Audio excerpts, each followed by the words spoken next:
Hello, SpiritualEsq here, and I am at the NuLumerian Heart Center in Sedona, Arizona. And I'm here with Angel Heart, and she does a lot here on this site. And one of the things that I love about this place is the Labyrinth. And I'm lucky enough today to have Angel Heart with us so she can elaborate on the Labyrinth and benefits and anything, expound your wisdom about the Labyrinth here. Well, my pleasure to be here. Thank you, Danielle.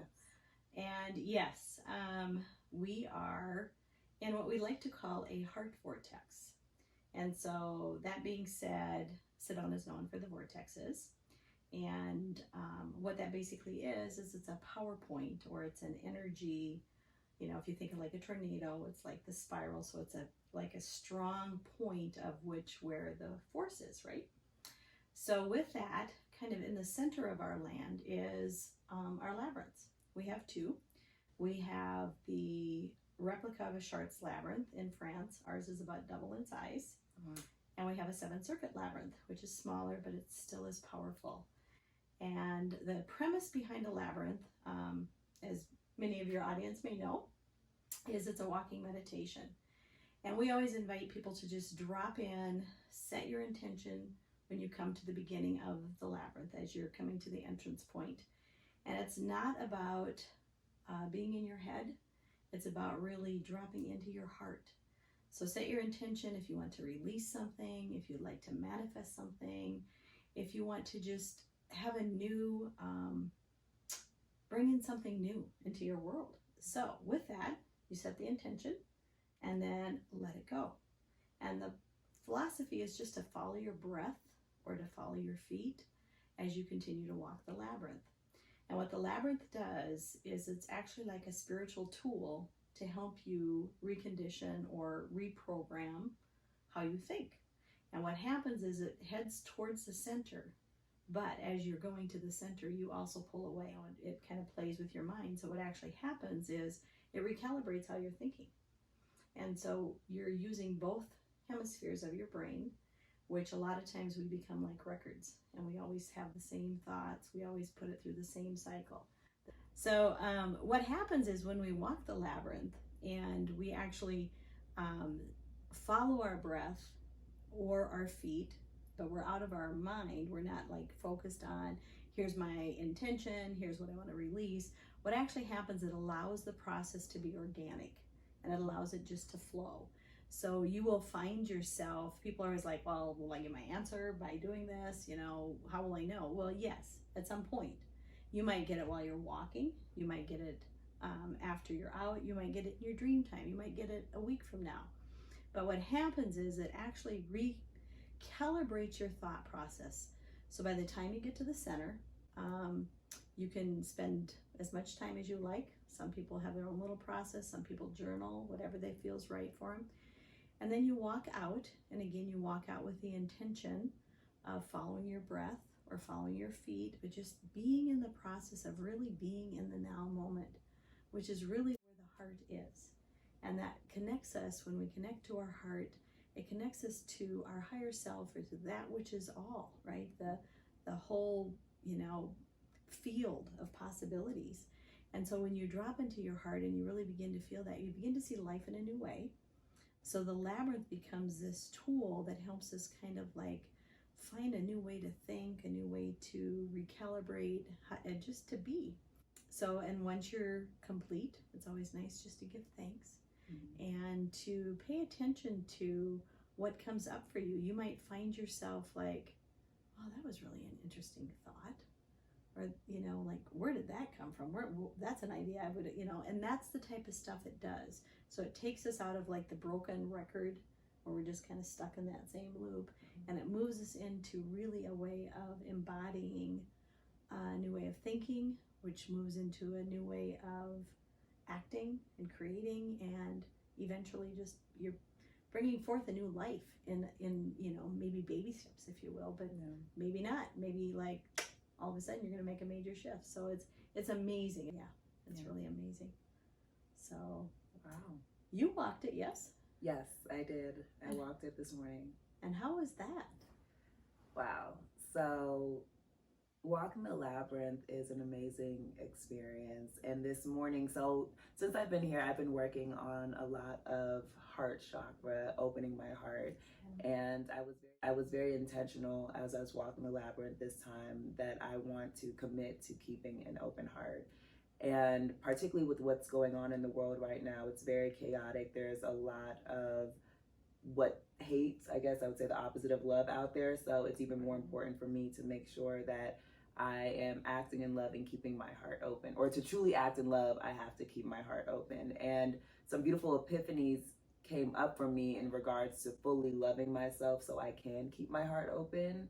And also that I'm fully loved and supported outside of just myself, which is really within, comes without, right? But I just felt the love, and it was once I was ready to fully commit to keeping my heart open and loving myself fully, I felt all the other love, the universe or God, again, as you were saying earlier, whatever your spirit is connected to, that's that infiniteness and infinite possibilities.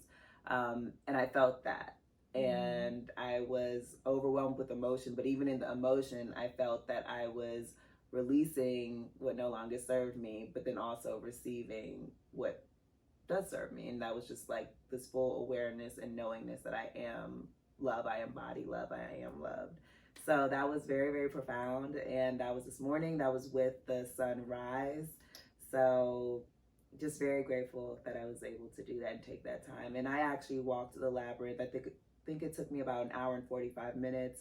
I walked into the center, I journaled, I meditated, and then I walked out. So I really was intentional and took the time with it. But in regards to what Angel Heart was saying earlier, how sometimes it may be a subtle shift or a major shift, or maybe later on you'll get some downloads and you'll feel a shift later. I really did feel a shift in the moment. So I did leave with gratitude in my heart. And it's funny because it wasn't one of those things where it's like I have to remember to be grateful. It's just that I was so grateful for that experience that I was just like, thank you, thank you, thank you. So yes, it was an amazing experience. So I think that everyone should definitely experience a labyrinth in their life many times in their life. It's such a meditative experience. It's such a transformational experience. And for me, definitely coming out to Sedona, coming to the NuLumerian Heart Center to walk this amazing labyrinth, I think if people can do that, they definitely should. But I'm also aware of the fact that not everyone can do that. But my understanding is there are ways that you can emulate a labyrinth and still get those benefits. And I would love if you could talk on that. Sure. So, you can actually create a labyrinth if you want out of little stones. And what you can do is just take a piece of paper or a board or something and put that on there, and it's the same premise. And there's different YouTubes and stuff that you can pull up that will actually talk about, whether it's a 7th circuit, 11th circuit. Basically what it is how many times you go around before you get to the center. But that being said, the way they spin and stuff like that, it's not like you're just walking in a circle, because clearly you go back and forth. So you can find a pattern. For one, a lot of people do the 7th circuit, just because that's kind of traditional, and it does go with the energy centers, and it's if you're going to put it on your property, it's smaller, so it's easier to do that. But you can literally build them on a board with little stones. I've seen people take little stones and make them. You can draw one. I've actually seen people paint them on garage floors, which isn't real exciting, but you could find a space, whether it be a patio, something on cement or whatever, and just paint it on. The whole thing with it is if you do it on paper, you follow it with your finger. And again, you do it with the same premise of I intend to release this or to manifest this. And again, once you do it, you just follow your finger. When you get to the center, and then you follow it back out. And so people who live in areas where you don't have access to them, or where you can't build a big one, I've walked into people's houses and they'll take something like this and set up a little labyrinth, and it'll become their daily meditation that they can do. And it's actually kind of fun when you think about even just creating it. If you create it out of little stones or marbles, or it can be anything. It could be pieces of pretty glass that just look nice that you put together. But again, I think the whole key, as in life, which a a labyrinth really is about a metaphor for life. It's about there's many paths, and yet we always end up really at the one, right? And so you may deviate, you may whatever, but you're still, your soul's journey is always going to bring you here. How you get there, you know, there's different ways, and just walking the labyrinth, do we race through it? Are we paying attention? Do we hit the rocks? Do we stumble? Again, that's a metaphor for life. How are we in life? Are we intentional? So whatever we do by infusing more intention, and so if you're going to make a little one, whether it be in your yard, if you're going to make one that's going to be in your house, that you're going to sit on a table somewhere, have the intention be that this becomes a sacred meditation, that this becomes something that, you know, okay, I have this problem or this question that's really deep in my heart and I can't seem to get out of my story or my head. Okay, so maybe you just go and I'm just going to wander that with my finger. And you may get to the point where you actually just follow it without your eyes even being open. Just drop in that way and let your finger just kind of go.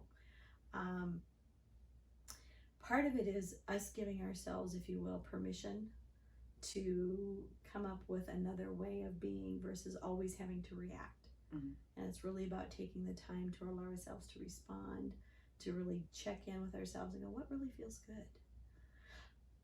And so the labyrinth kind of just does that. It just gives you the time to just be with yourself, right? You were watching the beautiful sunrise. You were listening to the birds. You were noticing. It's like you become the observer of yourself, noticing what you notice. Which is a beautiful place to be. So yeah. That was beautiful. Thank you. Thank you. Yeah. Thank you. My pleasure. Well, hopefully this was helpful, and I really do appreciate your tidbits on how it can be as easy as using a piece of paper. So this is definitely a meditative practice that has been beneficial for me, and hopefully you'll try it out. But yeah, thanks so much. Thank you. Enjoy. Yes. Come visit us. Yes, definitely.